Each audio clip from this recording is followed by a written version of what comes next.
Mass layoffs at the Terrace Bay pulp mill have left workers uncertain about their future and local leadership worried about the impact on the community. AV Terrace Bay announced on Tuesday that it's idling the mill and letting go of hundreds of workers for an undetermined length of time. Lee Noonan was in Terrace Bay yesterday, and she joins us in studio. Lee? Thank you, Haley. It seems that just about everyone in Terrace Bay is on edge with the news of the mill's shutdown, and of course, the mill workers are hit hardest. Most worked their last shift yesterday and are now holding on to hope that this shutdown won't last too long. Hundreds of employees at the Terrace Bay pulp mill showed up for work on Wednesday, unsure whether it would be their last shift. The family, they don't want to leave here. I don't want to leave either, but sometimes you don't have a choice. The hardest part will be leaving the kids. I might have to go work somewhere and not be with the kids. That's the hardest pill to swallow for me. In the end, Fife was one of a handful of workers who got good news. He's one of about 30 workers who are staying to keep the mill idling. The United Steelworkers say that so far they're aware of 276 unionized employees and 63 salaried employees who've been laid off indefinitely due to what the company says are prevailing market conditions. The layoffs include union executives like Wendy Adams. I'm upset. I'm like most of the Northern Ontario families.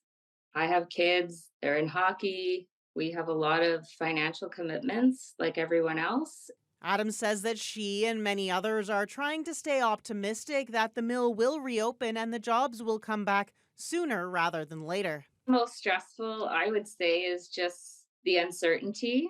Do we look for jobs, or are we going to have a job here in a few weeks? Financial stresses for every family. The mill is by far the biggest employer in Terrace Bay, and Mayor Paul Malashewski says a prolonged shutdown will have a negative impact on every part of the local economy. There's 400 jobs here.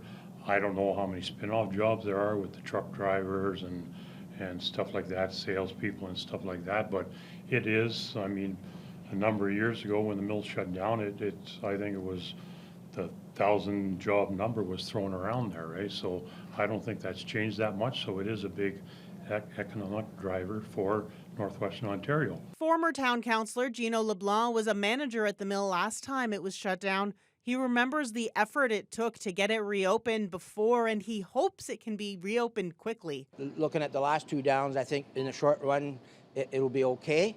As if it goes beyond, let's say, 3 or 4 months, that's when people are going to start leaving. And that's where we'll see the biggest impact. For now, the union is working to help laid-off workers apply for EI, and the mayor is focusing his energies on lobbying the provincial and federal governments, with plans to sit down with the Minister of Natural Resources at the Roma Conference in 2 weeks. Lee Noonan, TBT News.